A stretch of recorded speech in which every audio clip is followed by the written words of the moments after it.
Bismillahirrahmanirrahim. Alhamdulillahirabbil alamin. Wassalatu wassalamu ala sayyidina Muhammadin asyrafil mursalin wa ala alihi wa sahbihi ajma'in. Subhanaka la ilma lana illa ma 'allamtana innaka antal alimul hakim. Wa tub 'alaina innaka antat tawwabur rahim. Wa taqabbal minna innaka antas samiul alim. Qala rabbi shrah li sadri wa yassir li amri wa hlul 'uqdatam min lisani yafqahu qawli. Nawaitu ta'alluma wa ta'allim al ifadata wal istifada wa tamassuka ala kitabillah wa sunnati rasulih wa du'a ila al huda والدلالة على الخير ابتغاء مرضاته وقربه وثوابه سبحانه وتعالى. قال المصنف رحمه الله تعالى ونفعنا به وبعلومه وأمدنا بأسراره بالدارين آمين.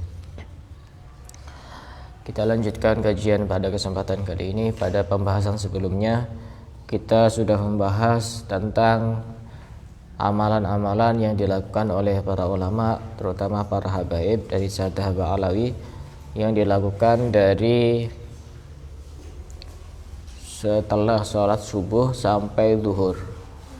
Dan sekarang pembahasannya adalah amalan daripada para ulama, daripada para habaib yang dilakukan setelah masuk waktu zuhur sampai maghrib. Itu apa saja yang dilakukan mereka. Karena kalau kita ingin mencontoh menjadi orang baik, pastinya kita mencontoh orang-orang yang baik. Pada saat masuk waktu zuhur, maka mereka membiasakan diri untuk sholat qobliyah duhur.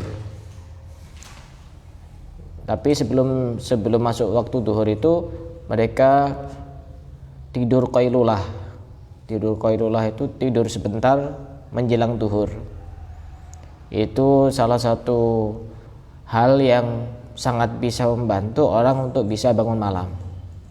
Tidur sebentar menjelang duhur. Misalnya duhurnya jam 11:30, ya mungkin sekitar jam 11 lebih sedikit, jam 11 lebih 15 menit atau jam 11 begitu. Itu tidur, setelah itu duhurnya bangun. Itu sangat membantu orang untuk bisa bangun malam. Nah, pada saat sudah masuk waktu duhur, mereka melakukan sholat qobliyah duhur 4 rakaat dengan 1 kali salam, membaca setiap rakaatnya ayat kursi, kemudian surat yasin dan surat al-ikhlas 3 kali setiap rakaatnya. Setelah salam, ini mengulang keterangan yang sebelumnya sedikit. Setelah salam kemudian membaca Allahumma sholli ala Muhammad wa ala ali Muhammad. Allahumma innaka ta'lamu sirri wa alaniyati faqbal ma'dhirati wa ta'lamu hajati fa'tini su'li wa ta'lamu ma fi nafsi faghfir li dunubi.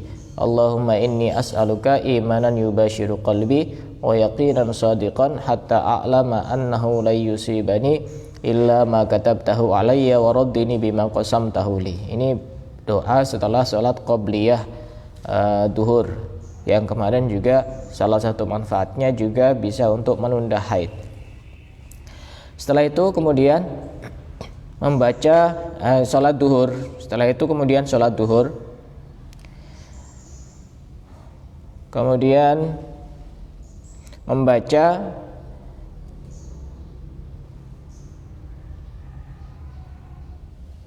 beberapa surat di dalam Al-Quran.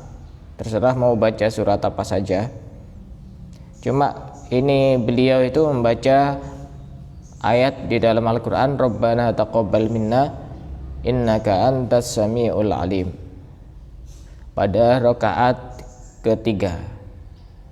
Dan pada rakaat keempat membaca Rabbana atina fid dunya hasanah wa fil akhirati hasanah wa qina adzabannar.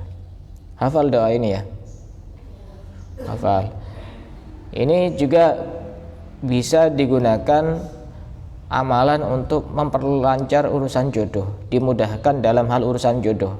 Rabbana atina fid dunya hasanah wa fil akhirati hasanah wa qina adzabannar. Caranya bagaimana?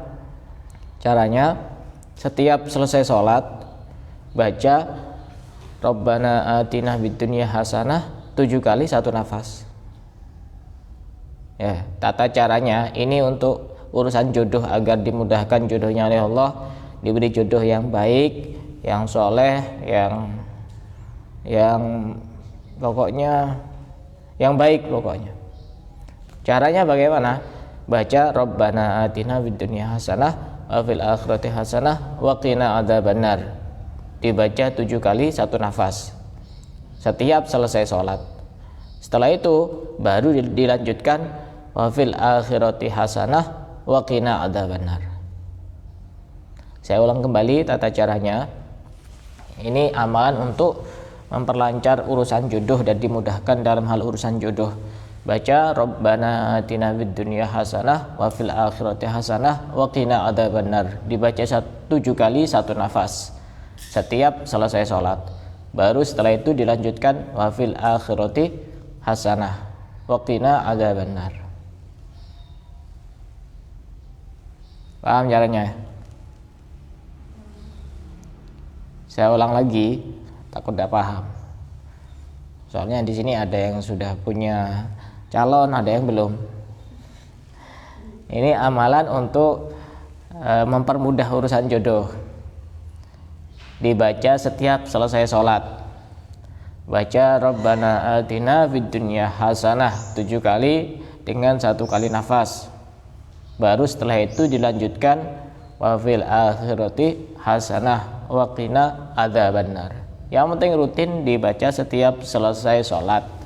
Insyaallah dimudahkan dalam hal urusan jodohnya dan akan mendapatkan jodoh yang soleh atau solihah yang baik, yang insyaallah bisa membahagiakan orang yang akan menikah gitu. Setelah itu kemudian sholat ba'diyah duhur. Sholat ba'diyah duhur. Sholat ba'diyah duhur yang dibaca daripada para ulama, daripada para habaib, rakaat pertama membaca surat Al-Falaq dan rakaat kedua membaca surat An-Nas. Rakaat pertama baca surat Al-Falaq dan rakaat kedua membaca surat An-Nas. Ini 2 surat ini surat yang sangat luar biasa sekali, terutama ketika kita khawatir terkena sesuatu atau memang sudah terlanjur terkena sihir dan lain sebagainya. Baca Qul a'udzu birabbil falaq, Qul a'udzu birabbin nas. Baca yang banyak. Dan bahkan kalau kita pengen tubuh kita ini terhindar dari hal-hal yang tidak diinginkan, caranya gampang. Baca surat Al-Ikhlas, Qul huwallahu ahad, kemudian Qul a'udzu birabbil falaq, Qul a'udzu birabbin nas. Dibaca masing-masing 1 kali, dibaca setiap pagi dan setiap sore. Insyaallah orang yang punya niat buruk itu tidak akan bisa mengenai kepada diri kita sendiri. Dan masih banyak itu khasiat-khasiat surat Al-Falaq dan surat An-Nas, terutama dalam hal urusan sihir, santet, guna-guna, tenung, pelet. Itu bisa dipakai untuk hal-hal tersebut dengan membaca surat Al-Falaq dan surat An-Nas. Karena memang surat ini turun pada saat Rasulullah terkena sihir. Jadi Rasulullah itu pernah terkena sihir. Kalau ada orang biasa pernah terkena sihir, ya tidak usah heran, Rasulullah saja pernah terkena sihir. Dan pada saat Rasulullah terkena sihir, diberitahu oleh Allah melalui perantara malaikat Jibril dan juga melalui mimpi bahwasanya ada rambutnya Rasulullah yang diikat di sumur, di satu sumur Darwan namanya. Nah, itu disuruh ambil, kemudian baru setelah itu beliau sembuh dengan perantara surat Al-Falaq dan surat An-Nas. Makanya ini juga satu pelajaran yang sangat berharga. Biasanya orang itu kalau terkena sihir, ada pendaman-pendaman yang ditaruh di sekitar rumahnya atau di tempat lain. Selama pendaman-pendaman itu ada, biasanya orangnya tidak sembuh. Kalau orang terkena sihir itu tidak cukup ngobati orangnya, tapi harus dilihat rumahnya. Barangkali di rumahnya ada pendaman kain kafan, atau misalnya rambutnya itu diikat di tempatnya orang yang ngirim itu.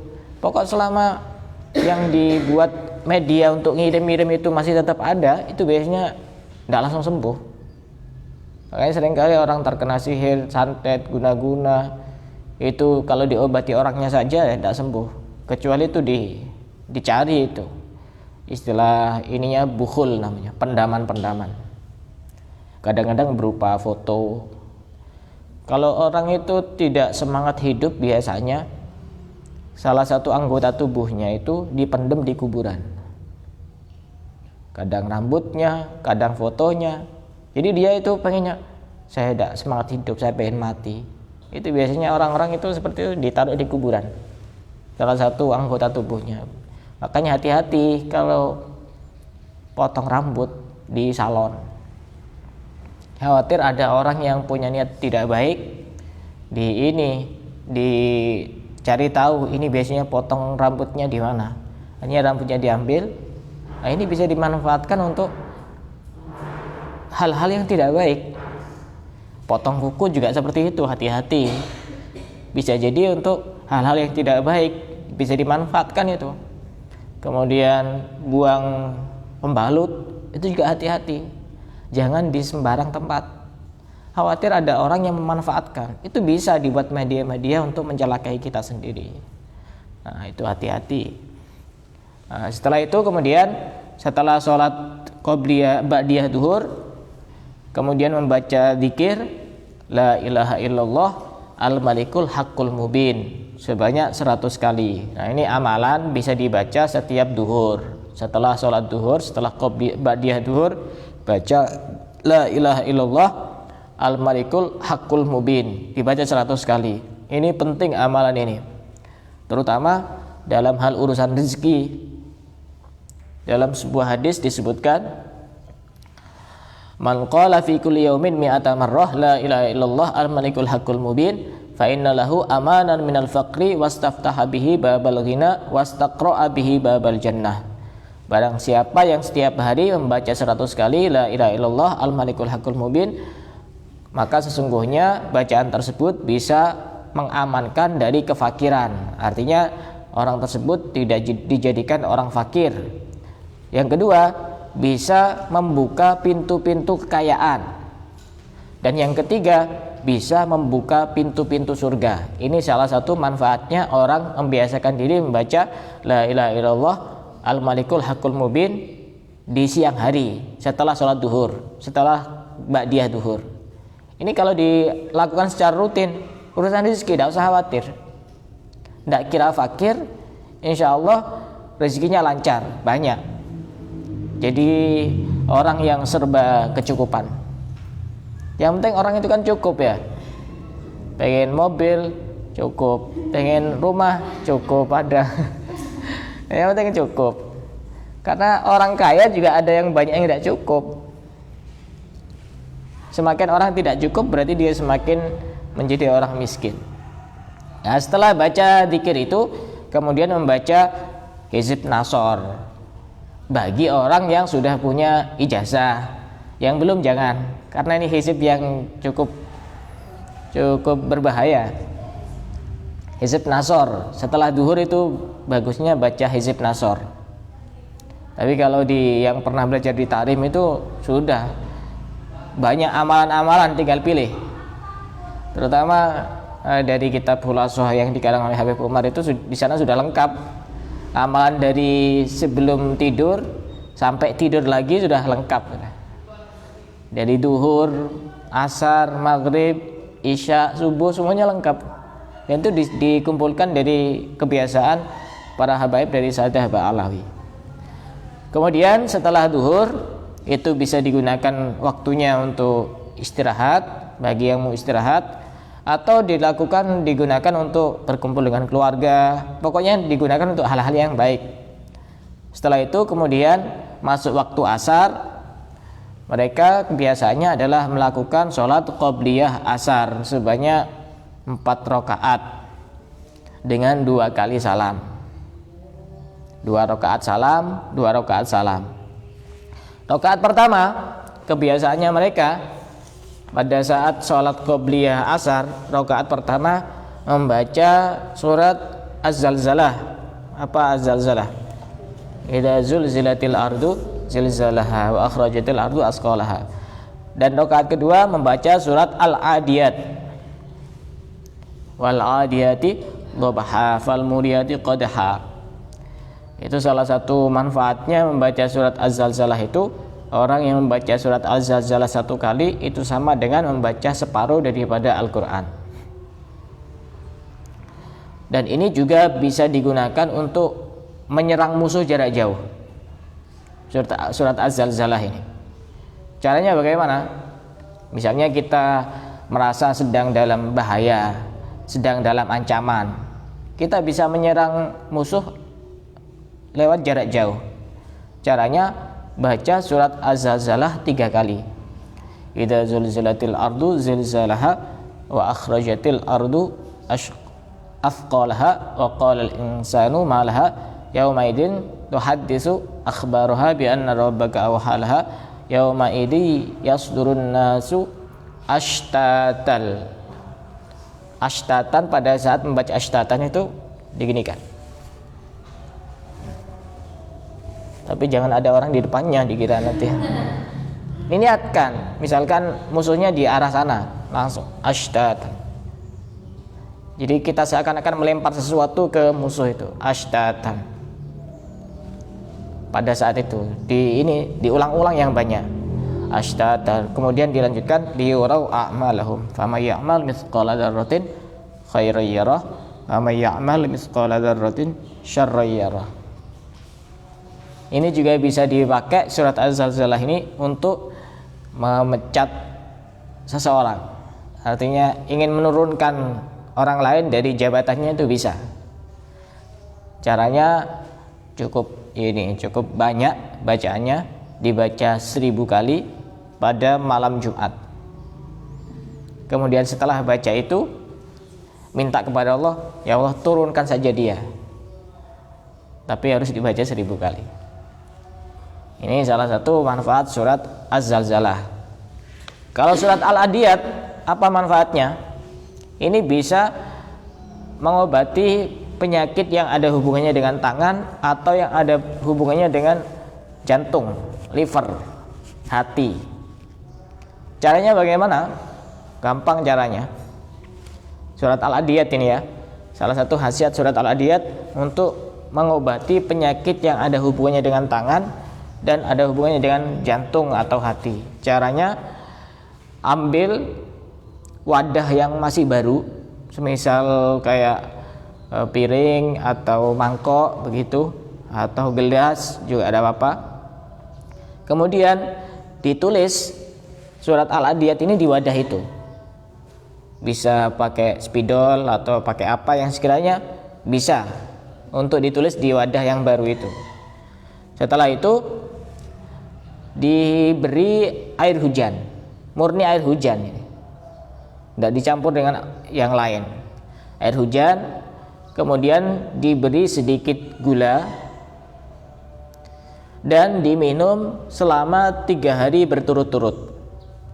Insya Allah, jika dia punya penyakit yang berhubungan dengan tangan atau hati, jantung, liver, insya Allah disembuhkan dengan izin Allah, dengan perantara barokahnya surat Al-Adiyat. Dan ini juga bisa digunakan orang yang banyak hutangnya. Banyak-banyak membaca surat Al-Adiyat, insya Allah nanti akan segera lunas hutangnya. Dan orang yang menulis surat Al-Adiyat kemudian dibawa, misalnya ditaruh di sakunya, insya Allah dia tidak akan merasa ketakutan ketika menghadapi siapapun. Surat Al-Adiyat. Jadi tidak usah tanya pakai khodam-khodam. Al-Quran sudah hebat. Kalau tidak percaya, coba orang yang punya khodam-khodam itu suruh menghadap orang yang rutin baca Al-Quran, kalah. Ada cerita khusus itu, tidak saya ceritakan di sini. Soalnya ini ditonton banyak orang. Karena ada orang bertamu ke rumah saya, khodamnya banyak sekali, mungkin ratusan di dalam tubuhnya, tapi khodam jin. Sekitar 2 hari yang lalu saya ada tamu juga dari sekitar sini. Dia itu ditawari temannya untuk dikasih khodam. Buat apa? Buat jaga rumahnya katanya. Akhirnya rumahnya itu digali, di dapurnya itu kemudian ditaruh bungkusan kain kafan. Itu nanti katanya nanti ada 2 jin yang bisa menjaga rumahnya. Satunya itu jin macan, harimau, satunya jin genderuwo. Akhirnya dia iya terus. Akhirnya jarak beberapa hari tengkar terus tiap hari itu suami istri itu. Ya ada macannya, ya emosian terus bawaannya.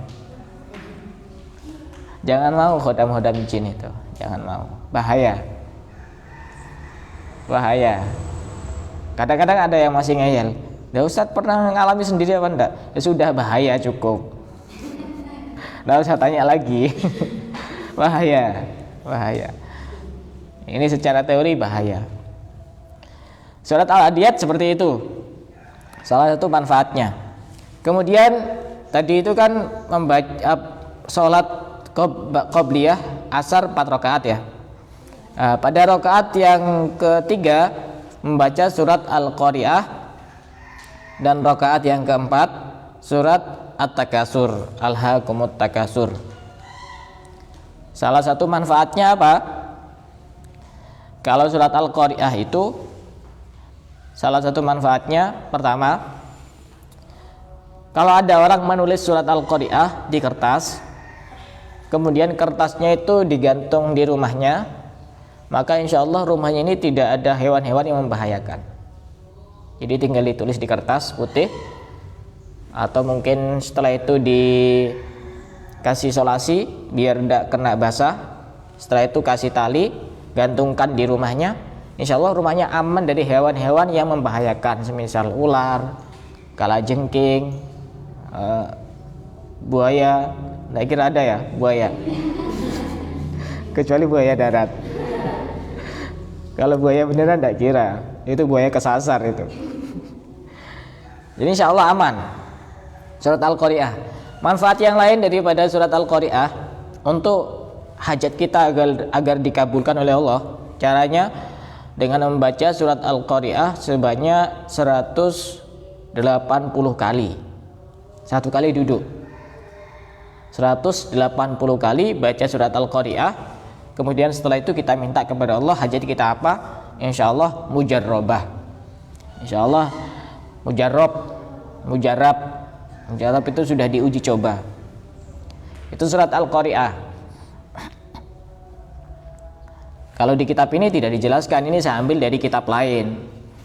Dari kitab lain yang berjudul Fadhailus Suwar wa Ayah Qur'aniyah, yang dikarang oleh Al-Habib Muhammad bin Alawi Al-Idrus, atau yang lebih dikenal Habib Sa'ad.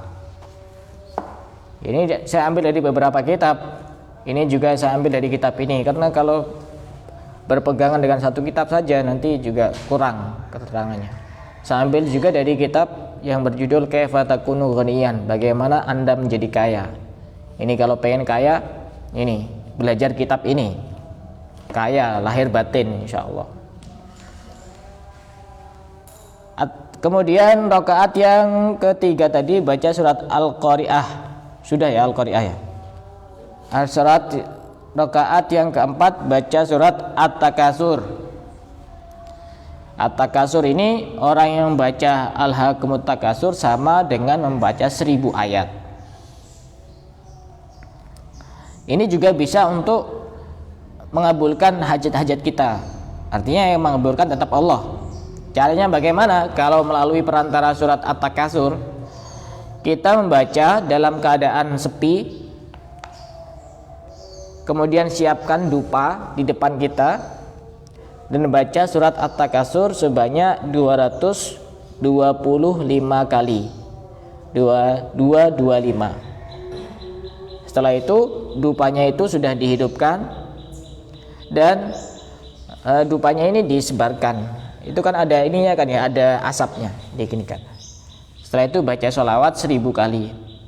Insya Allah hajatnya dikabulkan oleh Allah.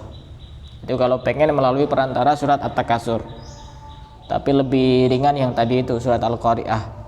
Ini baca sholawat 1000 kali. Sebenarnya sedikit 1000 kali itu. Kalau kita baca sholawat yang pendek, sallallahu alaihi Muhammad, sallallahu alaihi Muhammad, ya sedikit sebenarnya, tidak banyak. Nah itu sholat qobliyah asar. Setelah itu kemudian sholat asar, dan setelah sholat asar kebiasaan daripada para ulama terutama para habaib yaitu membaca surat Al-Waqi'ah. Jadi yang bagus baca surat Al-Waqi'ah itu setelah asar. Setelah itu baca Hizib Bahr. Hizib Bahr ini juga hizib yang cukup hebat yang dikarang oleh Al-Imam Abdul Hasan Asy-Syadzili. Kalau belum dikasih ijazah jangan diamalkan. Hizib Bahr, surat Al-Waqi'ah. Dan yang paling terpenting setelah membaca surat Al-Waqi'ah itu ada doa khusus. Surat Al-Waqi'ah termasuk surat yang terkenal surat kekayaan. Ya ini tidak heran karena memang sesuai dengan satu hadis Nabi, man qara'a surat Al-Waqi'ati kulla lailatin lam tusibhu faqatan abada. Barang siapa yang membaca surat Al-Waqi'ah setiap malam, maka dia tidak akan fakir selama-lamanya. Memang terkenal surat Al-Waqi'ah untuk hal urusan rezeki. Yang penting yakinnya kepada Allah. Dan yang paling penting juga setelah baca surat Al-Waqi'ah ada doa khusus. Itu ada di kitab Al-Khulasah. Yang pernah ikut daurah Daruz Zahra itu biasanya ada kemungkinan. Dari kitab Al-Khulasah. Kayaknya di sini juga dijual itu kitab Al-Khulasah di toko-toko kitab di Besbi kayaknya ada kayaknya. Kalau udah ada di Kraksan ada biasanya Al-Khulasah itu. Nah, itu setelah sholat asar, kemudian menjelang maghrib yang dilakukan oleh para ulama, terutama yang dilakukan oleh Imam Haddad, itu membaca 4 surat, wasyamsi wa duhaha, kemudian walaili idza yaghsha, menjelang maghrib itu baca itu. Setelah itu kemudian baca surat Al-Ikhlas dan baca Al-Falaq dan An-Nas, 5 surat menjelang maghrib.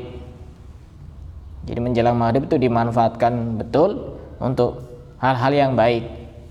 Baca wasyamsi wa duhaha, walaili idza yaghsha, dan Al-Ikhlas, Al-Falaq, An-Nas. Dan setelah itu masuk waktu maghrib. Dan nanti ada amalan-amalan khusus yang bisa dilakukan dari maghrib sampai sebelum tidur. Insyaallah akan kita lanjutkan pada pertemuan yang berikutnya. Dari sini ada yang mau bertanya? Dipersilakan.